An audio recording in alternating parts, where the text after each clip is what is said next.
not a candidate for ear reconstruction because there wasn't really anything that they could work with, because whenever my car flipped over and I slid, it was my head and my face that slid on the road, so my ear was just completely mangled. So my plastic surgeon said that I would have to do a lot of surgeries to restore my face, and it took him a few days before he actually knew what he was going to do. He stitched a cut that I had on my nose. I had stitches on my forehead. I had to get skin grafts. One was taken from my inner thigh, and then one was taken from back here, and it was placed on my cheek and above my eyebrow. I'll show you pictures. That was my arm, and I had to get all the stitches in my elbow, and they had to close the wound, and it was so tight because all the skin and tissue that was burnt off.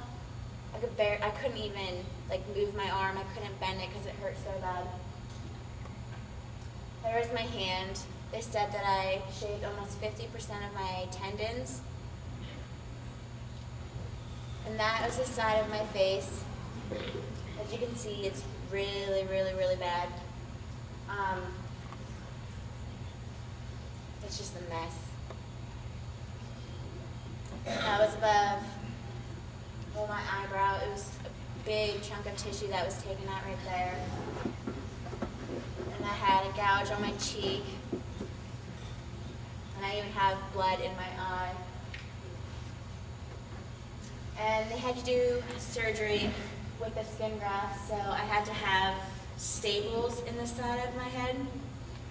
What they did was they put the skin graft down, and then they put, I don't know what it was. Foam. Yeah, they had foam there too, and then that was stapled down. And then it just hurt so bad. And then I had to have that above my eyebrow too. I was deathly afraid of needles, and I had to have a PICC line in my arm, and that was very uncomfortable going in. I don't really remember much of it, but I just remember just turning my head because I didn't want to see. And that went into my arm, through my veins, and then it was up around my heart area. And the dark brown is where they put the skin grafts. And I still had the ear hole, so I can still hear. But that was really bad. And that was after I had left. I was at home, so everything was pretty much healing up, but my ear hole started to close shut. So I had to have surgery again. They ended up cutting away by my ear with a scalpel so that it would open the ear hole more.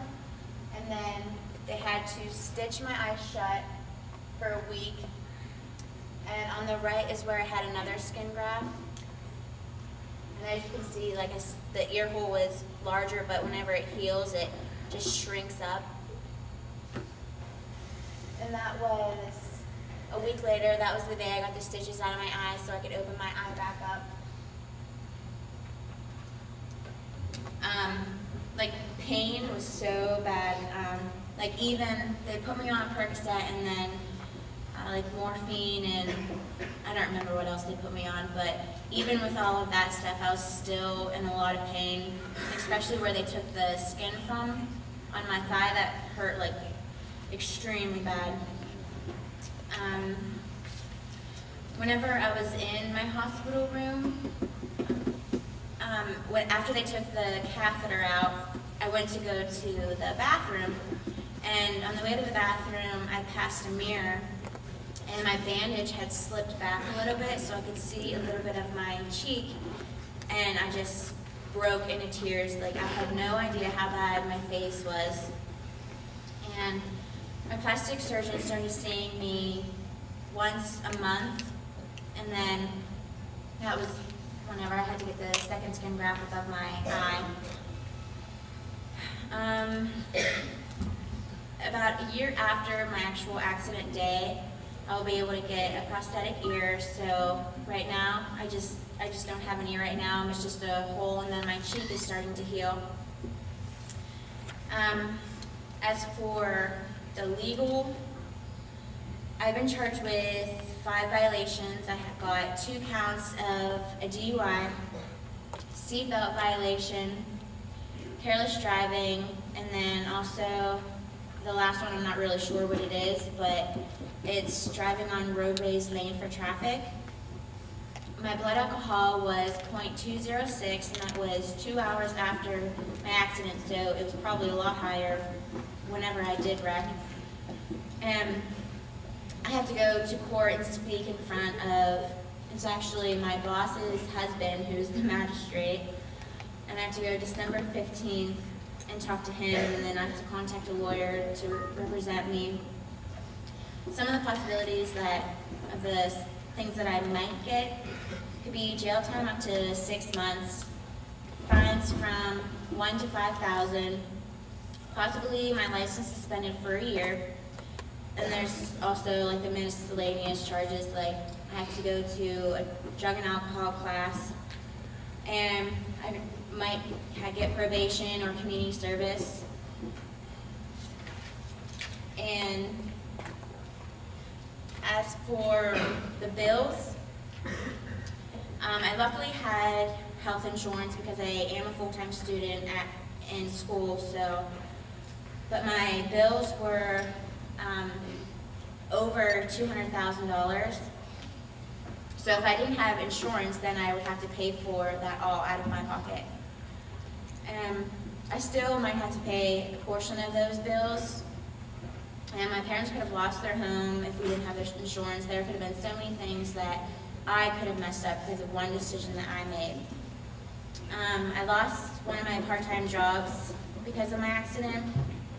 I was actually babysitting my nephew, but I couldn't lift him, I couldn't feed him, I couldn't change him, I couldn't do anything, so there was less money that I was making. Right now I'm just working 12 hours a week at WCCC, so it's not a lot of income.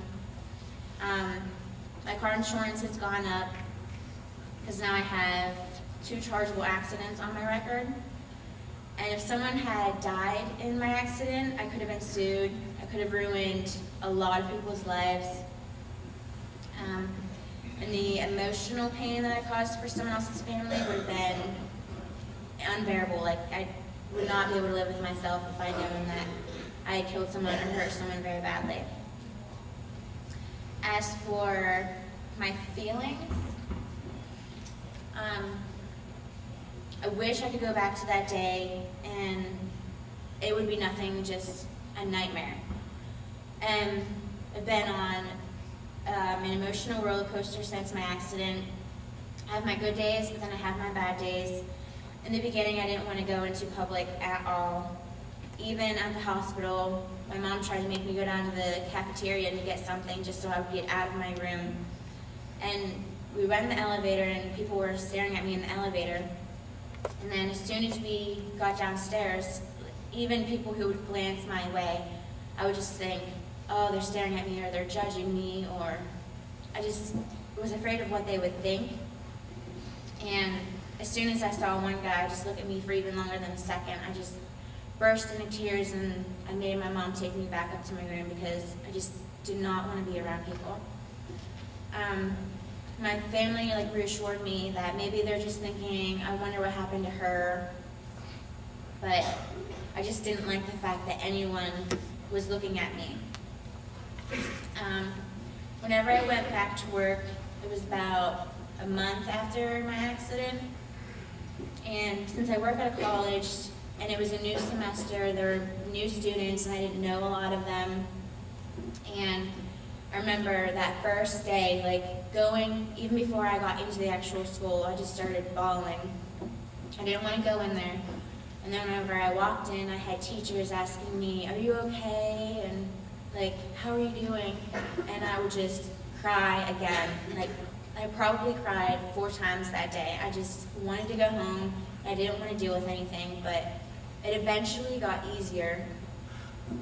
But Some of the choices that I made, well, they all have consequences. I did choose to drink and drive. I actually did it a lot before my accident.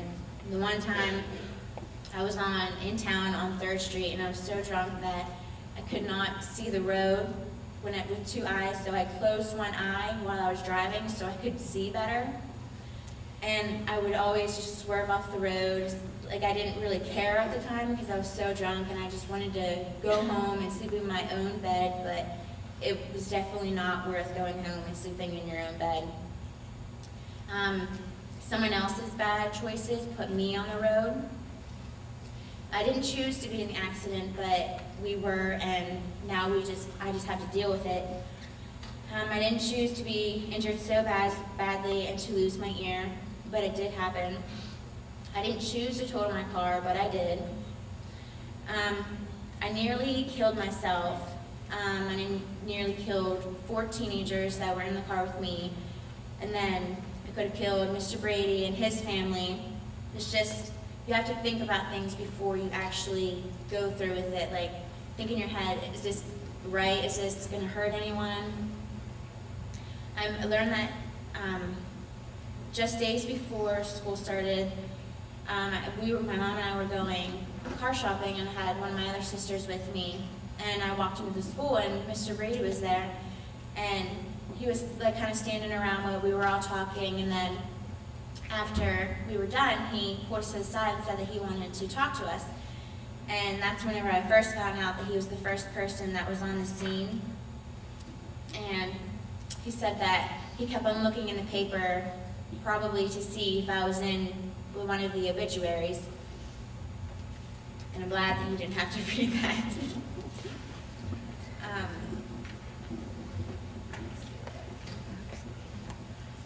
I learned to appreciate a lot of things. Like, I couldn't take a shower for almost a month. I had to lay on the counter, and my mom had to wash my hair in the kitchen sink. In the hospital, I couldn't even wipe myself after I went to the bathroom. All modesty was out the door. I just learned to appreciate a lot of people, like your family and your actual true friends that are there for you. And those friends are the ones who stay with you through like the good, the bad, the ugly, just everything.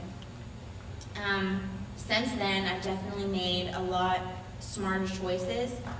I will never drink and drive again. I won't even text whenever I'm driving, because I used to do that a lot, and I would look up and then see myself swerving, or it's just dangerous. And for your choices, I hope you will remember what happened to me and think twice before you do drink and drive if you are drinking, because I was distracted and I was very drunk and I wasn't thinking at all. Listen to the ones who you're close with, like your family, your close friends, because they are just looking out for you. And I didn't listen to them because I just thought they didn't want me to do that, and I just thought I was invincible, like it wasn't going to happen to me. And alcohol really did ruin a lot of things in my life, like my relationship, and like I just started to like drift away from my family because all I cared about was when I was going to get drunk next, and I was just a mess. And that one choice that you make could be your last choice. Like, I could have died, and that could have been the last thing that day whenever I left Idlewild. Like, I didn't really give everyone a hug. I didn't say, like, I love you, and that could have been the last time that they saw me. So think before you make decisions, because it could change your life. And that's it.